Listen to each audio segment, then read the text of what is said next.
Hello and welcome to Sports This Morning. I'm Cecilia Omogbe. And I am Tayo Salam. Many thanks for joining us again. On the show this morning, the Tigers bounced back from losing their opening game on Friday to winning their next two games Saturday and Sunday. And because of that, they advanced to the next round of qualifiers in the 2023 FIBA Basketball World Cup qualifiers. Fantastic victory for Nigeria.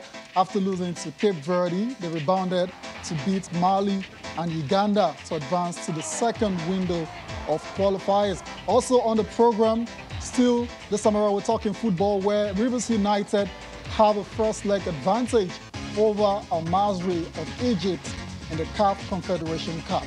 They won 2-1. Of course, they have a lot to do in the second leg to see if they can move to the next round. Also on the program, it was a frustrating draw for both, well, you say Chelsea and Manchester United. United needed a draw, needed a win to at least move up on the table. Yeah. But that wasn't to be because Jorginho had to convert that coolly taken penalty. Yeah. For Chelsea to get a draw out of that game. So more like an advantage for Chelsea. And of course for United, well, their woes obviously is continuing.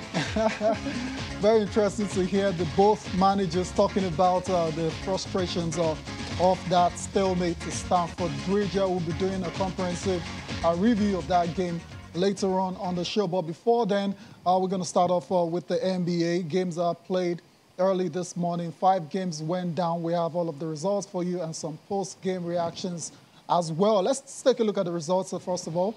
Starting with the Golden State Warriors taking on LA Clippers. Very interesting game. Ended 105-90 in favor of Golden State.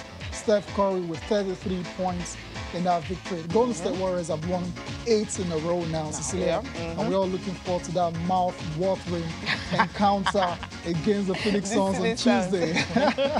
I can't wait for that. I can't wait for that as well. 8-2 is really 18-2 is really remarkable. They lost just 2 games. The best 2 teams in the NBA. Facing off each other on Tuesday night. Can't wait for that one, Cecilia. Anticipating. Yeah, let's relax. Let's relax a bit. Anyways, let's move on with the results of the games played this morning. The Milwaukee Bucks and the Pacers were also in action. It ended 118-100 in favor of Milwaukee. Giannis Antetokounmpo with 26 points and 13 rebounds in that particular victory. The Bucks have now won 7 in a row. It's safe to say the defending champs are back. They're back because the injured players are also back. Exactly. As a matter of fact, I believe they haven't lost a game in which Giannis, Drew Holiday, and Middleton have played together. Yeah. That's remarkable.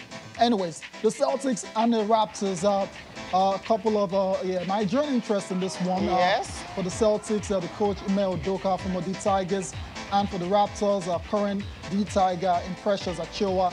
At the end of it all, it was the Celtics that won 109-97. Marcus Smart with 21 points, Al Horford with 17 points and 11 rebounds in that particular victory for the Celtics to snap their 2-game losing streak. We'll come back to that game as well. Anyways, let's go on to the Kings and the Grizzlies. 128-101 in favor of Memphis. Memphis taking advantage of Sacramento's poor shooting. They only shot 34% from the field. Fantastic victory for Memphis without their star point guard, Ja Morant, who's got a sprained knee.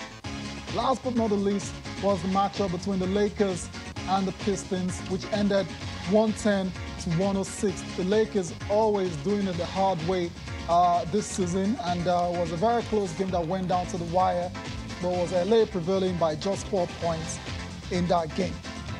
All right, Cecilia, so we'll come back to the Lakers in a bit, but let's start with the Celtics and the Raptors. And the Celtics, yes, they may have won coming out with a victory there, but at the end of the day, there was someone who was really miserable on the night.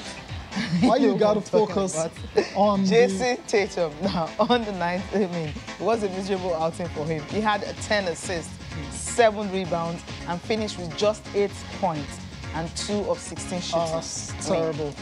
That is just terrible. And he played 38 minutes. I mean, he had the longest time on court. Yeah. But then he added just 8 points and also recorded 4 turnovers. I don't know what's going on with Jason Tatum this season. It's been a tough start. For him. And yeah, hopefully he finds his rhythm soon, because the Celtics are going to need it. Because the Celtics right now, they're not where they actually envisioned themselves to be when the season started. In the East, all of a sudden has become so competitive because of the Knicks, because of the Chicago Bulls, because of the Washington Wizards, you know. So they've got their work cut out. And for the Celtics to make any serious run in the playoffs this season, they're going to need Jason Tatum firing in all cylinders.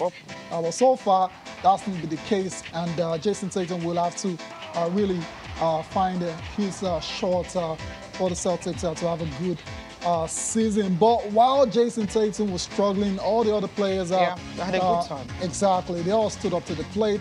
I already talked about Marcus Smart, 21 points. Al Horford, 17 points. Josh Richardson as well scored 18 of Boston's 32 bench points. Jaylen Brown, let's not forget about the second All-Star on the side. He finished with 16 points, while Grant Williams had 15 to help the Celtics improve to 11 and 10. So they just one game above 500, which is not good enough this season. Anyways, Coach Ime Udoka, despite the struggles of Jason Tatum, is still impressed that his young All-Star has been able to contribute in other ways to their victories. Very noticeable that we were penetrating and kicking the night against a team that's going to show bodies. And like I said, we live with the results there. Shot it okay. Could have shot it a little bit better, but you got 5 guys in double figures without Jason being one of them. Obviously, 24 assists on 34. Made baskets is a high number. So keep playing the right way. Shots are going to fall. We hit some big ones late, and just keep relying on our defense. 97 points. If we can hold the team to that, we'll be in good shape all year.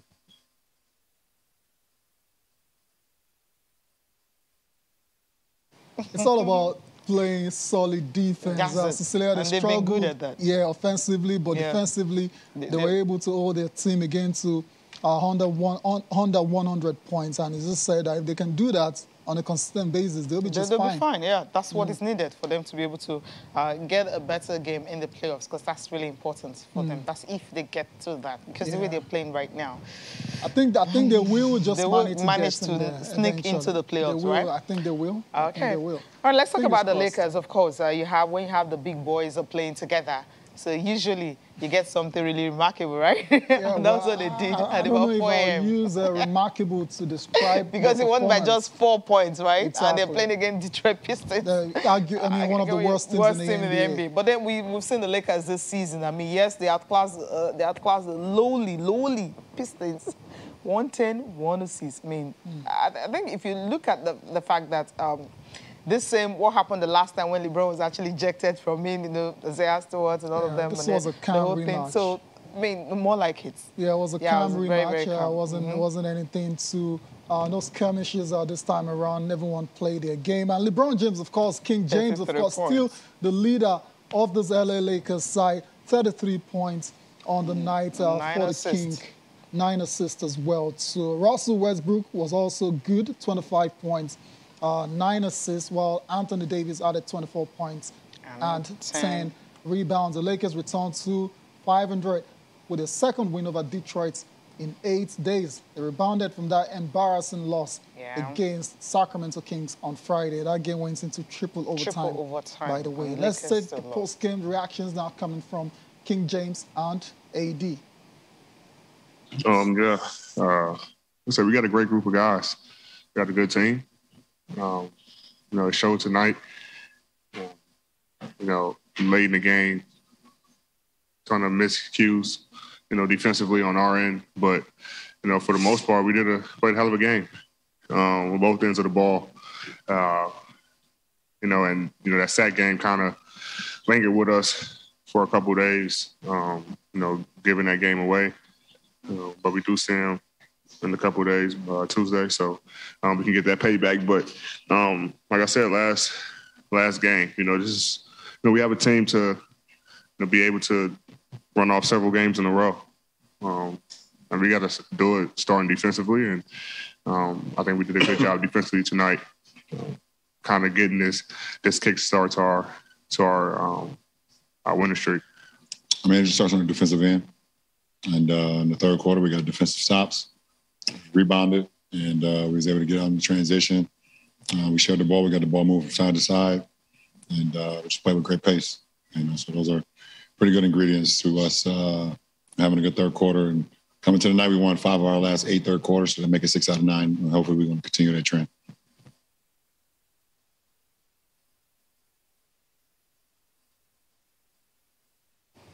LeBron James and Anthony Davis are reacting to their 4-point victory over the Detroit Pistons. You heard AD talk about going on the winning streak, and I think that the Lakers are at that point of the season where they need to do that to move away and start rising up in the Western Conference, because right now they're just, floating. You just look at the Western Conference and you're looking for Lakers and you're like, okay, where are they? Really, really closely. Lakers. It's not looking good at all. They need to start stepping it up as soon as possible. Let's take a look at our top performers, all of the players that stood out for their teams. We have just the 4 of them today, 2 on the winning side, 2 on the losing side. Unfortunately, we're going to start with Jeremy Grant of the Detroit Pistons. He had a good game, 32 points, 6 rebounds, and 4 assists for Jeremy Grant, but wasn't enough because he had LeBron. James had other ideas. Talking about King James, he finished with 33 points, 5 rebounds, and 9 assists, and he's flexing right there for a year. The king is back. He's back. There you go. He's doing the business. All right. Okay, Paul George also on the losing side. When you're playing against the Warriors, who doesn't know how to lose, it's always difficult. But then he puts up some numbers, 35 and 5. Just not enough because the Lakers were just unplayable. 19 steals. That was what they had at Staples Center, 19. Wow.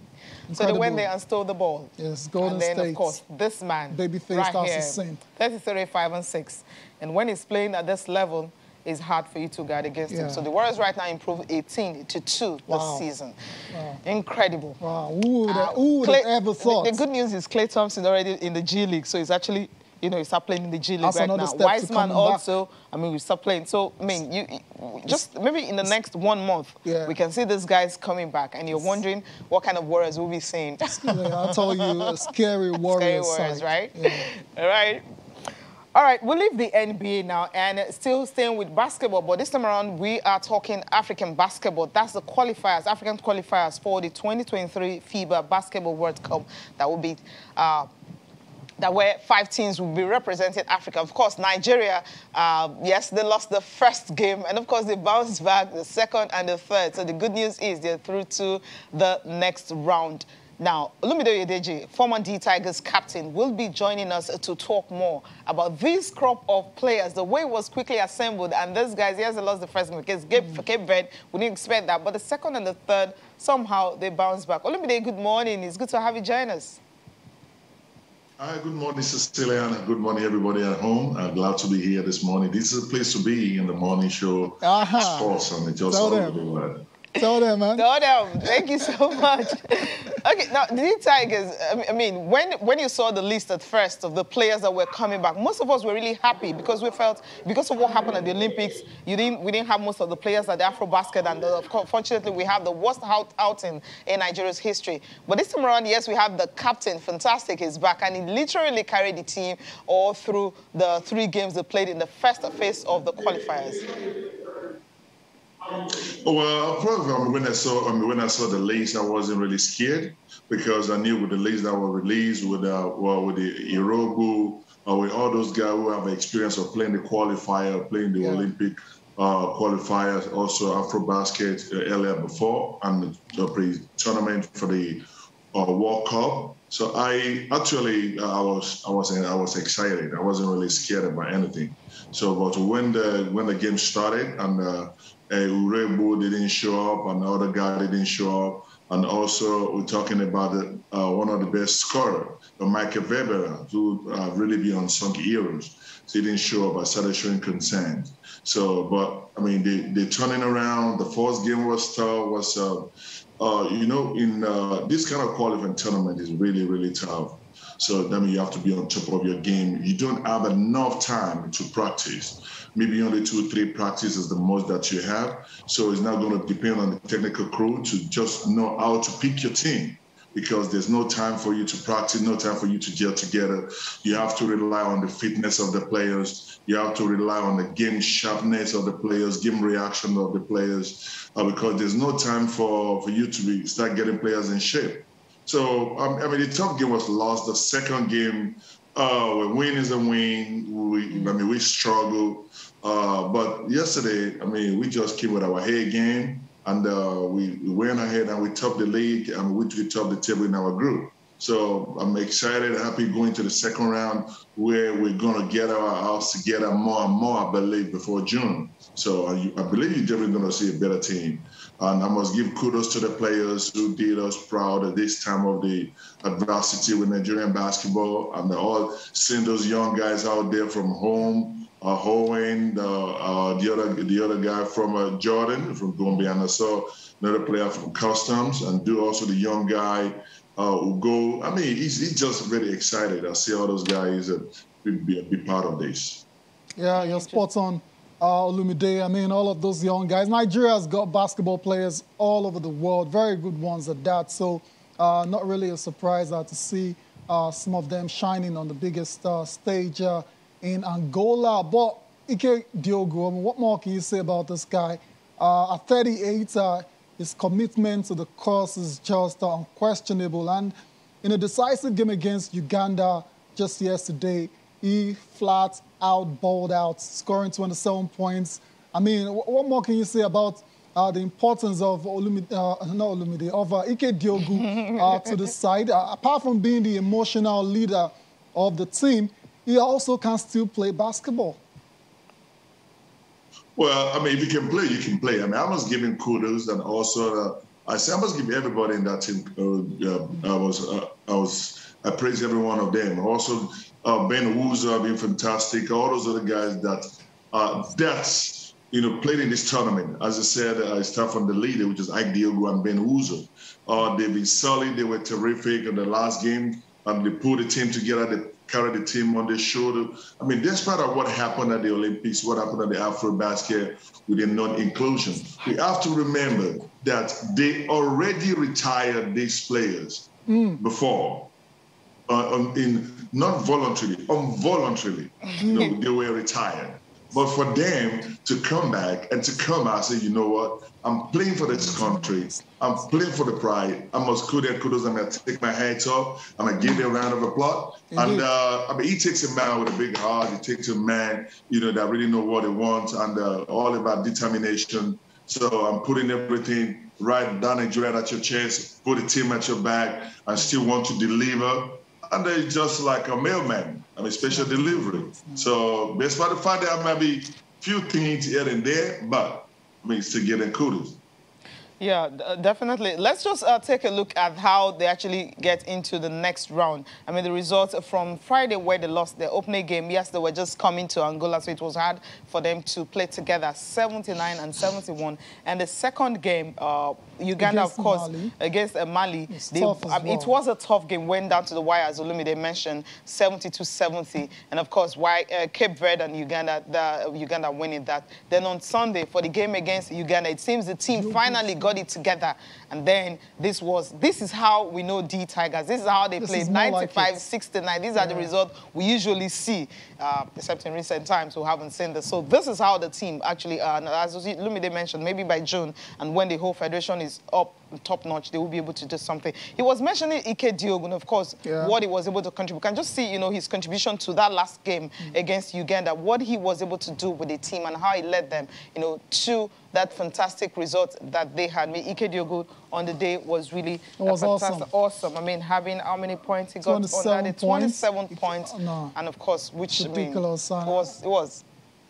All right, we need to go on a break. We'll come back. Olumide, stay with us.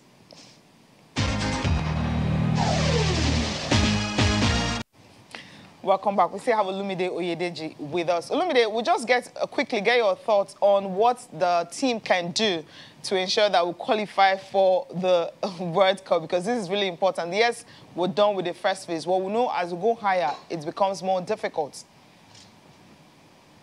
Well, first of all, we probably have to start learning how to put our team together, because we're going to play another window in June, which is going to be off-season. We're also going to play another window again in August, which is going to be another round because the top 3 from this group is going to go to another round with another 3 teams from other 3 groups, making 12. And we now the top 2 is going to go.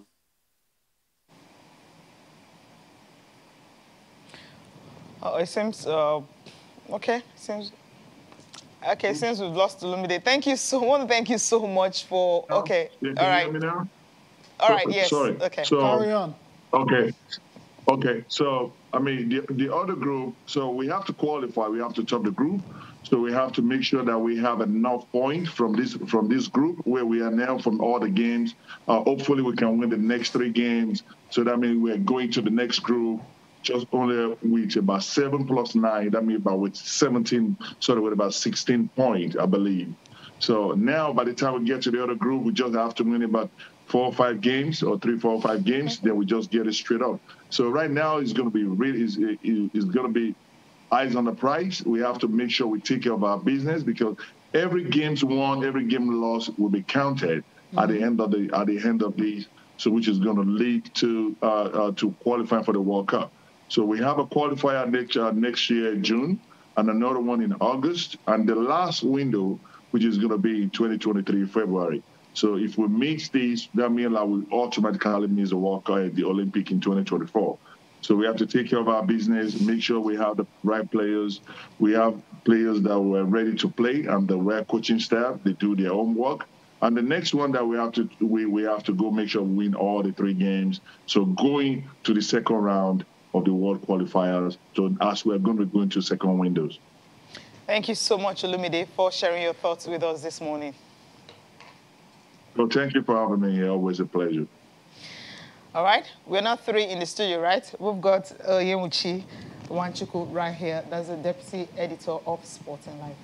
Good morning, Cecilia. Good morning, Tayo. Good morning. Last Monday. Yeah, I had to take care of things behind the scene. You know how it is. Yeah, I understand. It's good to have you back. Yes. Thank you. Okay, Austin is ready, and of course, Austin is in London, joining us from our London studio. Austin, good morning. How you doing?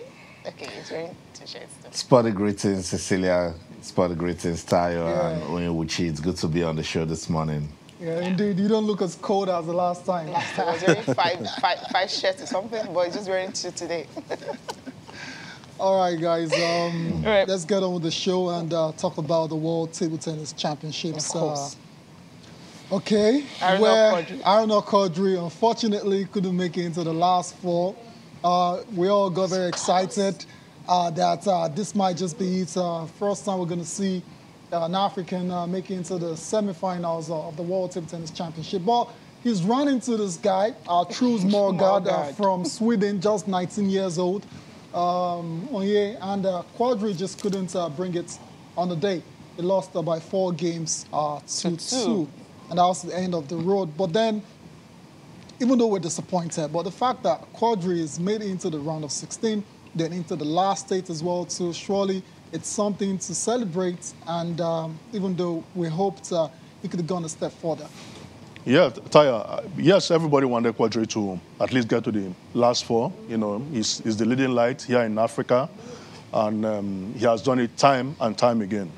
But the fact of the matter is that he knew that it was going to be a very difficult game for him. Judging from some of his interviews that I've read, he's the first African to get to the second round, first to get to the quarterfinal. So, I mean, he individually has done well for himself. Yeah. But he just mentioned something now, Tayo and Cecilia. This guy is 19 years. Morgard is 19 years. Yeah. And I was reading through some of his previous performances. In 2018, at the World Championship, he was 16 years. He was a member of the team that won, the Swedish team that won bronze. At 16, 19, he's already in the semi-final of the World Championship. What does that tell us? Yeah. You know, what have we given to Quadri to get to this stage? No, I think for the present board, then the one before this one, if not, then this guy has literally, you know, taken himself to that stage. Yeah. So Morgard has told us that we need to start looking for talents. If at 16 you're already playing at the biggest stage, in table tennis. It means that in the next 10 years, probably, this guy will rule the world. Aaron is already in his 30s. He has done so well for himself. He cannot kill himself for the country. Like we say it literally here. Let's start, developing talent. And this Table Tennis Federation is in the right direction. They're on the right track, right? Yeah. So what we need is to encourage them, reach out to sponsors. These talents are everywhere. We just need to expose them. That's what Morgan has taught us.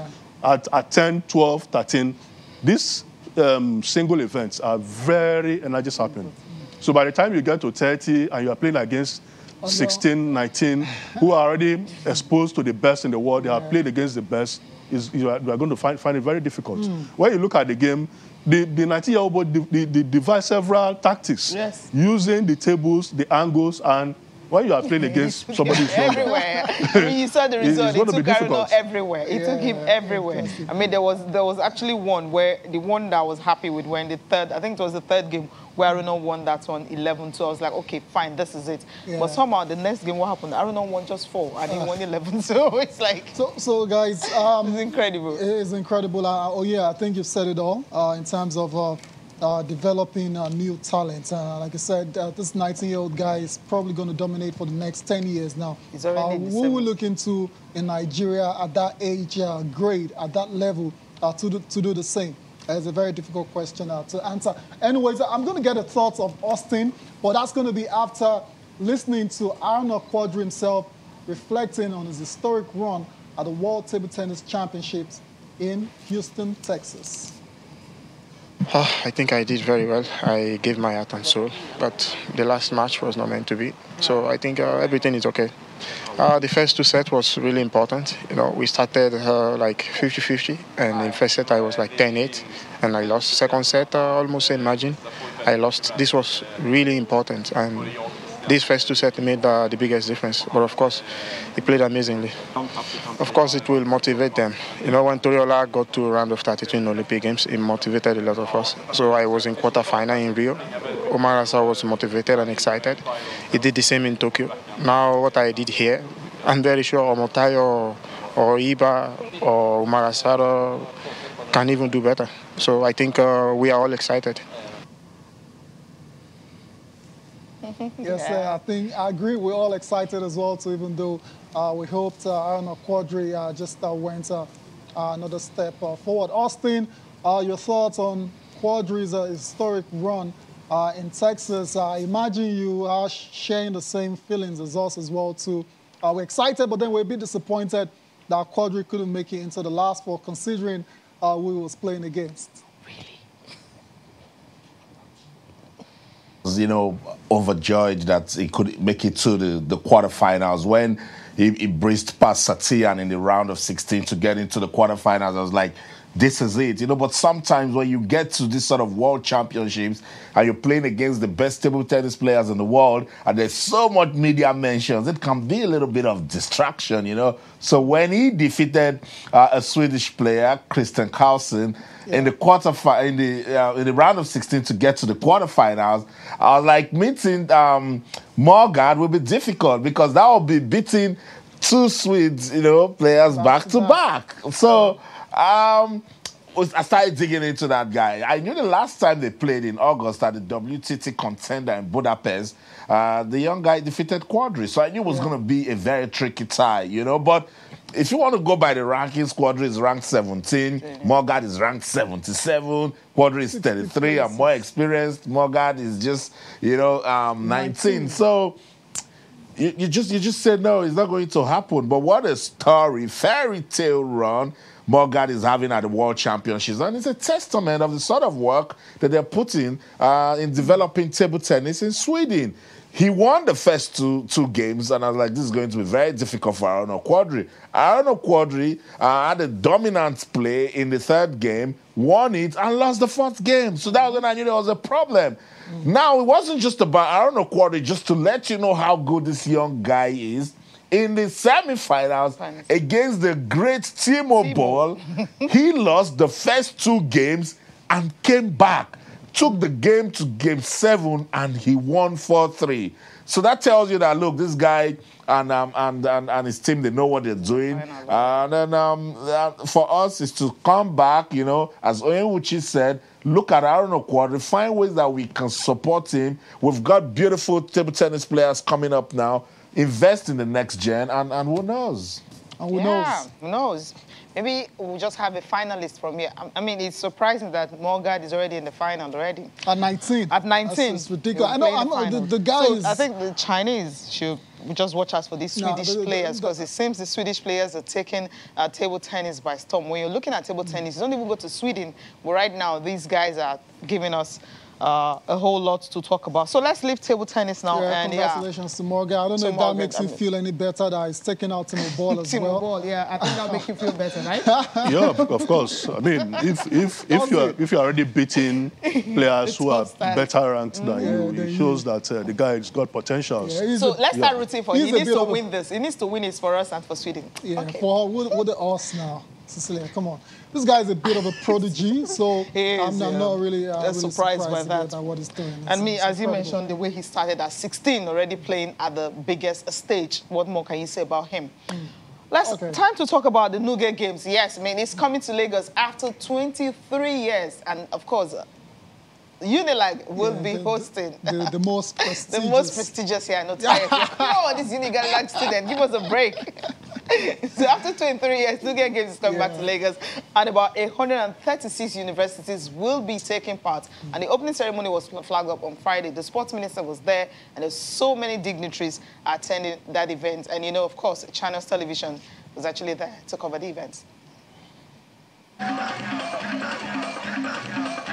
The Nuga Games is returning to the University of Lagos for the 4th time, and the excitement on the faces of the students and the Vice-Chancellor, Professor Oluwatoyin Ogundikpe, says it all.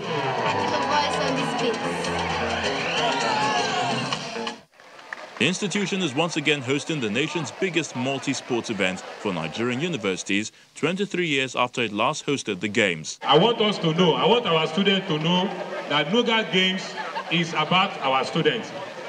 We want to showcase our students, the student of University of Lagos, as one of the best students all over the world.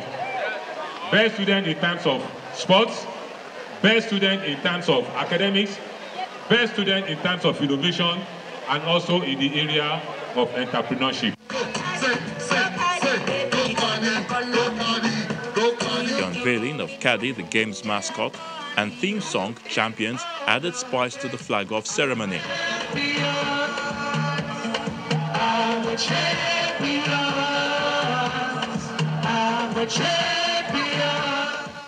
We have another 4 months. The games are in March. The facilities have been upgraded as we speak. There's a general dizzy pace of work at the sports center, rehabilitation and upgrade of facilities. But beyond that, this is also what has been called a city game. So Lagos is hosting, so we're also going to use the Lagos State facilities. The torch signifies the official journey and commencement of the preparations for the Nuga Games, as is done everywhere, all the time, all over the world. We will do that tonight on the premises and on the campus of Unilag. 2022, go! About 136 public and private universities with no fewer than 10,000 athletes will participate in 17 sporting events at the biennial event in March 2022. Unveiling of the mascot and also the team song for the Nuga Games is going to start in March with 136 universities taking part in that. And Tai, of course, yes, alma mater. You have Unilag alumni. Yeah, exciting times. Yeah. No. Okay. No. My kids are there. Yeah, it's fantastic. There, so, yeah, you've taken them, but it's exciting times. You can see the students all, are looking very excited for these Nuga games. You kind of have the feeling that the Nuga games is kind of, you know, it's not as colorful as it used to be back in the days. But it looks like with this hosting by Unilag, we might just be returning to the heydays. Yeah, I think, Tayo, we need to put things in the right perspective. I think sports is not the only sector that is, you know, experiencing a nosedive. Okay. I think it's a general malaise, and we just hope our country will get better. You know, when you look at it, I mean, getting athletes from the university is quite ideal because you have a complete human being who have gone to school, who is into sports. Yeah. So it's always different from the rest. I'm not saying that the people who didn't go to school don't come out successful, but after sports, what do? If you are educated, you have so many things to fall back, you know, to later when you retire. So we need to encourage more of this participation. Just like you said, Nepoga and Nuga games produced tremendous athletes in the past. Some Super Eagles players, you know, who were graduates, you know, were products of the Nuga game. So I think it's good that they're trying to revive it, rebrand it, get sponsors, and you can see how excited the undergraduates are. I mean, nothing makes students more excited than sports. Indeed. Yeah, spot on. Anyway, so that's it for the Nuga games. Of course, we will be giving you all of the updates concerning that competition when it starts on March the 16th through the 26th. All right, let's move on with the show now. Austin, I know you didn't take part in any of the Nuga games growing up, so I will just leave that aside. Really? Yeah, I know what you're doing. Shots fired, but I played in some NUJ games. Okay. I also play for the Channels television football team. Tayo, what have you done? He was a goalkeeper, a fed one. Yeah, injuries haven't let me shine, you know, Austin. Anyways, that's just on the light side. Let's get on with the show.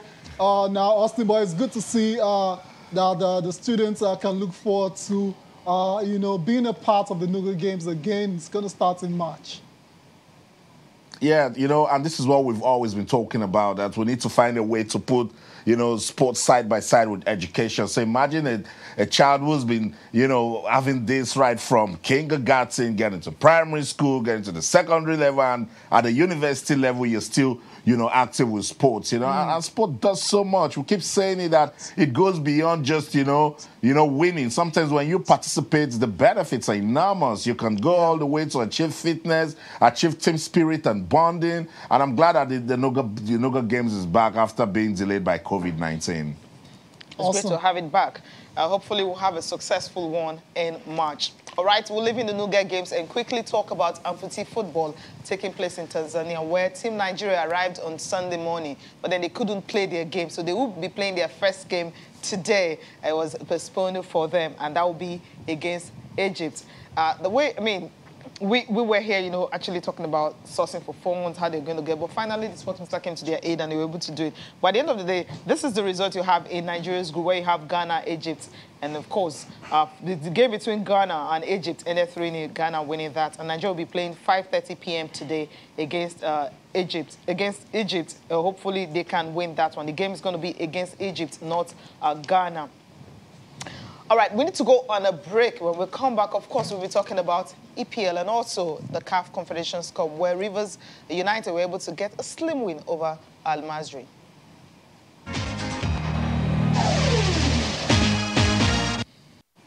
We'll quickly take a look at the CAF Confederations Cup, where Rivers United were a 2-1 win over Al Masry. Yeah, if you can see the result, we can see that which I just asked, okay, this is it. I mean, this was looking like it was just a 2-1, and you have Uche and Ishaq Rafiu giving them those 2 goals before Al Masry had to equalize and get it a 2-1. But then this is a very tight corner for Rivers United going to Egypt for the return leg.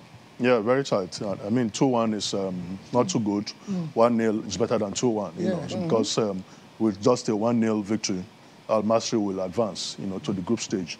But I'm happy with the way Rivers United played that game. It shows that they can score.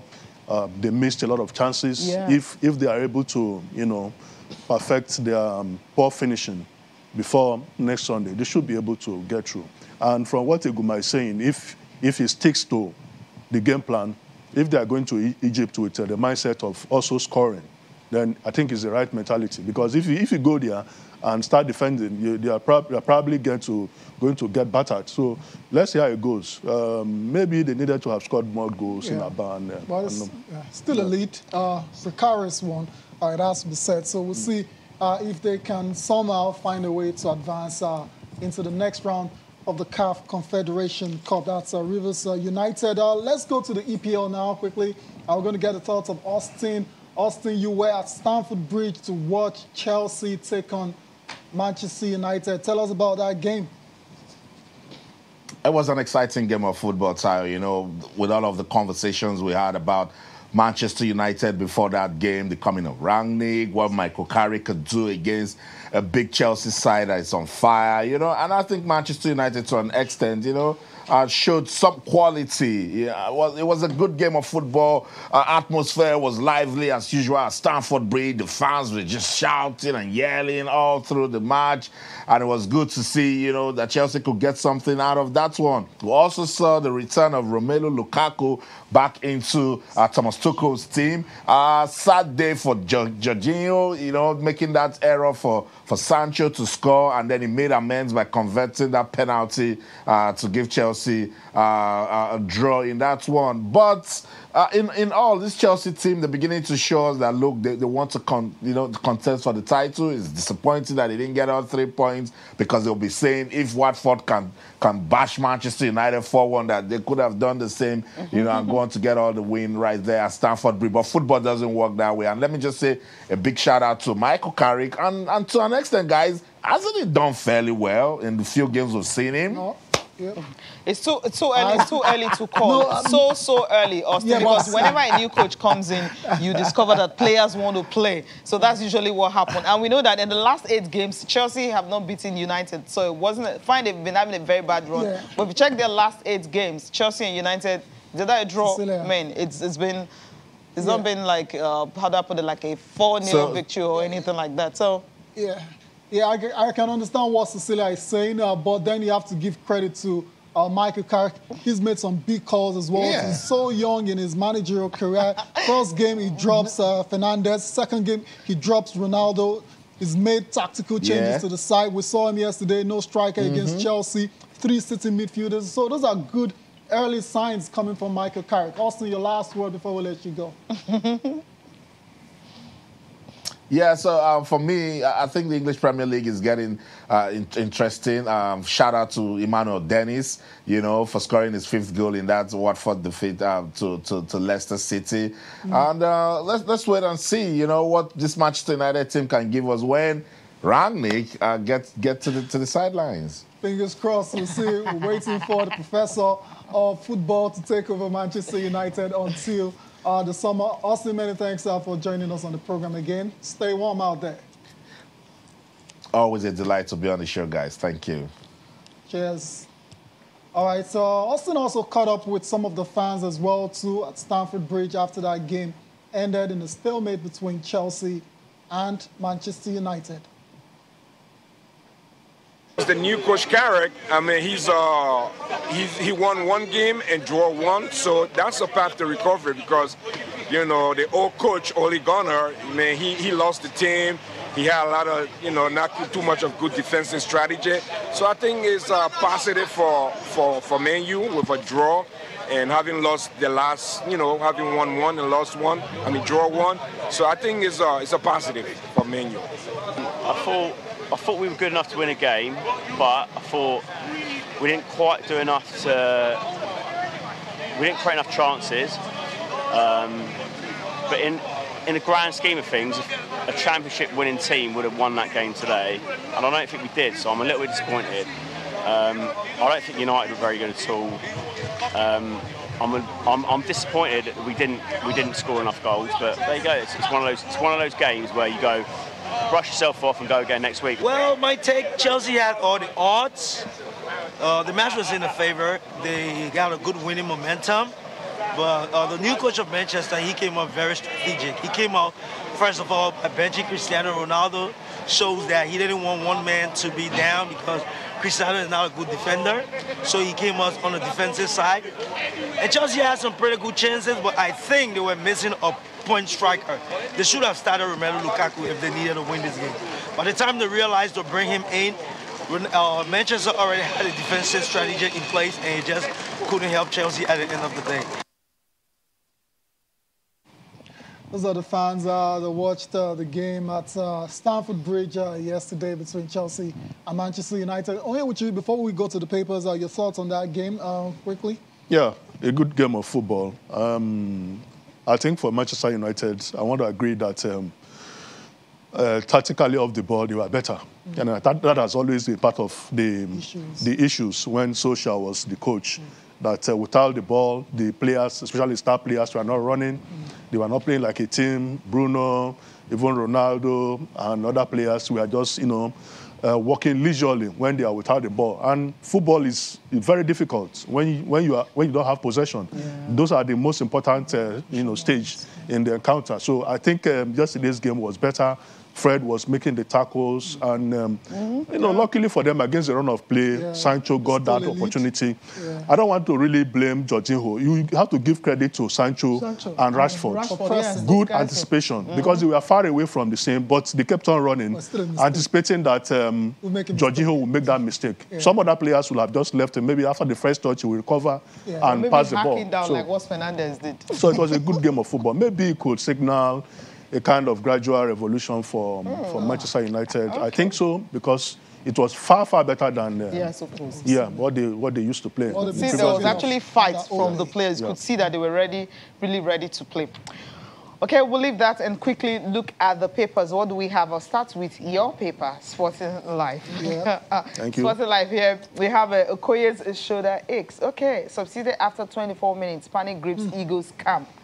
How worrying is that? So tell us about this one. Yeah, I think it should worry every Super Eagles fan. Okay, is our #1 goalkeeper, for some time. And in that game against Ajax, he collided with Danilo, the #9, player for Ajax. He was substituted in 24 minutes, and we are waiting. I think by the close of work today, the issue should get clearer. Well, maybe how many weeks is going to be, sidelined, and hopefully, I want to be positive. Yeah. I want to believe he will still be there to at least give competition to Osoho. Yes, Osoho who was at the World Cup, that is a huge experience for him. But when you have two goalkeepers in Europe competing, it brings out the best for the national team. Yeah, we also have Dennis scores in 2 consecutive games, yes, against United and also against Leicester. But then they lost that game. Aribo net 4th goal of the season. Aribo is on fire as well. Fantastic goal over the weekend for Rangers. There's also Complete Sports. Complete Sports, yeah. Okoye injured. They also have the Aribo scores, and Dennis makes the EPL history. And Olukumo scoring his first league goal for the season. Chukwueze scores a 3rd goal in 7 games, and that was against Barcelona. And he makes a 150th appearance in 155 starts. But in that particular one, well, as usual, it cost a penalty. Yeah. He needs to watch out for that. It's becoming too frequent. Better not become a habit. Yeah. All right. Uchi, thank you so much for coming on the program. Always a pleasure. Thank you all for watching as well. Enjoy the rest of your day. I am Tayo Salam. I'm Cecilia Amogbe. Thank you for watching.